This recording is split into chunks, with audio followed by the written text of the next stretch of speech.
नमस्कार। मैं डॉक्टर सुधा सिंह, सहायक आचार्य संस्कृत, बाबू शोभाराम राजकीय कला महाविद्यालय अलवर। प्रिय विद्यार्थियों, हम रघुवंश का छठा सर्ग पढ़ रहे हैं। हमने अब तक 13 श्लोकों का अध्ययन कर लिया है। आगे के श्लोकों का अध्ययन हम अब आज इस वीडियो में करेंगे। हमने देखा कि इंदुमती स्वयंवर के उस मंच पे मंडप में पधार गई हैं और वहाँ पर जो इंदुमती को देखकर सभी राजा विभिन्न प्रकार की चेष्टाएं करने लगे हैं। उसका इंदुमती क्या अर्थ ले रही है और राजा किस अर्थ में चेष्टाएं कर रहे हैं, यही इन श्लोकों में बताया गया है। तो देखिए, अब हम 14वां श्लोक देखेंगे। विस्रस्त मनसाद परो विलासी रत्नानुविद्धा अंगद कोटिलग्नम प्रालंबम उत्कृष्य यथावकाशम निनाय साचीकृत चारु वक्त्रः। अब इसमें कह रहे हैं कि विलासी अपरह, विलासी यानी कोई विलासी राजा, अपरह यानी दूसरा, अन्य कोई राजा।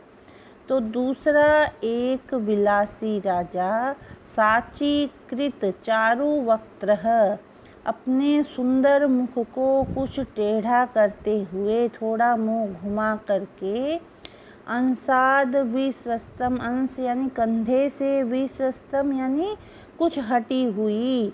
तो दूसरा एक विलासी राजा अपने साचीकृत, थोड़ा सा टेढ़ा करके, किसको, चारु वक्त्र है, अपने सुंदर मुख को कुछ टेढ़ा करते हुए, अब अंसाद विस्रस्तम, कंधे से कुछ हटी हुई, रत्नानुविद्ध, रत्नों से खचित, अंगद यानी जो भुजबंद होता है उसके कोटि लग्नम, किनारे पे लगी हुई।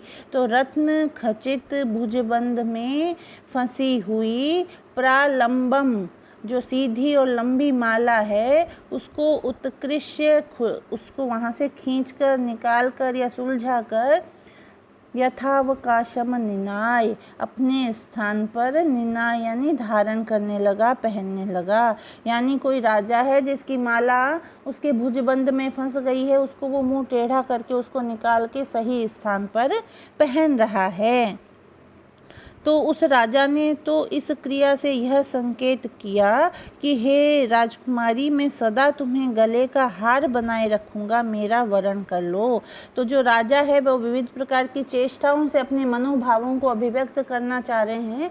तो उस राजा ने अपने जो गले में पहना हुआ हार है उसको छेड़ा, उसको पकड़, उसको सही किया, कभी ऐसे करके। तो उस माला को सही स्थान पर रखते हुए उसने यह प्रकट करना चाहा कि हे राजकुमारी, मैं तुम्हें गले का हार बना के रखूँगा।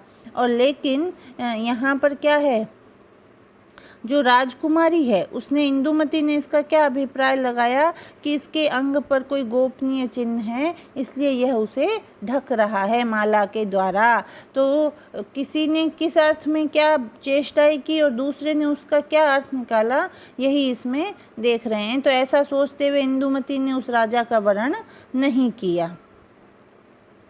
कहीं कहीं इस, जैसे प्रालंबम उत्कृष्य है, कहीं कहीं प्रावारम उत्कृष्य पाठ भी मिलता है। प्रावार का अर्थ होता है दुपट्टा, उत्तरीय जो ऊपरी शरीर पर पहना जाता है। उस राजा ने दुपट्टे को ठीक किया जो कंधे से खिसक गया था। कहीं कहीं प्रालंब की जगह प्रावार भी मिलता है। तो आपकी पुस्तक में जैसा लिखा हुआ है, जैसा आपके परीक्षा में आए, आप उस हिसाब से उसका अर्थ कर दीजिएगा। अगला श्लोक देखेंगे। आ कुंचिताग्रांगुलिना ततो अन्यः किंचित समावर्जित नेत्र शोभः तिर्यग विसंसर्पी नख प्रभेण पादेन हेमम विलिलेख पीठम। अब यहाँ दूसरे राजा की श्रृंगारिक चेष्टाएं कैसी कर रहा है उसका वर्णन है कि ततः यानी उसके पश्चात, अन्य है कोई और राजा, पहले कोई और राजा था, अब दूसरे राजा की चेष्टाएं हैं कि ततः उसके पश्चात कोई और राजा, किंचित समावर्जित नेत्र शोभः, अब कुछ अपनी भ्रुकुटियों को कुछ टेढ़ा करते हुए, आकुंचितांग्रा अंगुलिना अपनी पाँव की अंगुलियों को कुछ आकुंचित समेटने से। तो उसके पश्चात कोई राजा अपनी भौहों को कुछ टेढ़ा कर रहा है, अपनी पाँवों की अंगुलियों को कुछ आकुंचित कर रहा है, समेट रहा है। तिर्यग विसंसर्पी नख प्रभेण पादेन हेमम पीठम विलिलेख। और तिर्यक यानी टेढ़ी दिखाई देने वाली, विसंसर्पी नख प्रभेण नख की कांति से युक्त, पादेन पैर से, हेम पीठम स्वर्णमय पाद पीठ सोने के पीढ़े को, विलिलेख कुछ कुरेदने लगा। तो पैर रखने के लिए जो नीचे पाद पीठ रखी हुई है सोने की, उसको वह राजा अपने पैर के अंगूठे से या पैर के अंगुलियों से उसको कुरेदने लगा, कुछ कुछ उस पर लिखने लगा।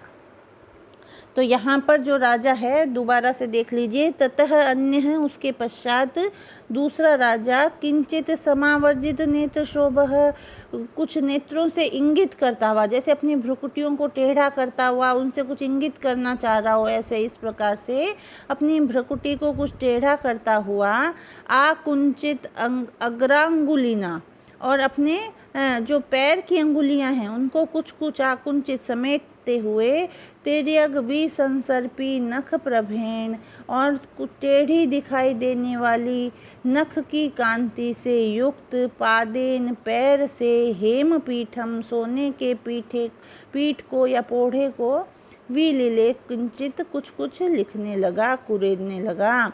इस संकेत से वह इंदुमती को अपने पास बुलाना चाहता था। मल्लीनाथ जी ने भी यही आशय माना है इस श्लोक का, लेकिन यह भी एक अपलक्षण है।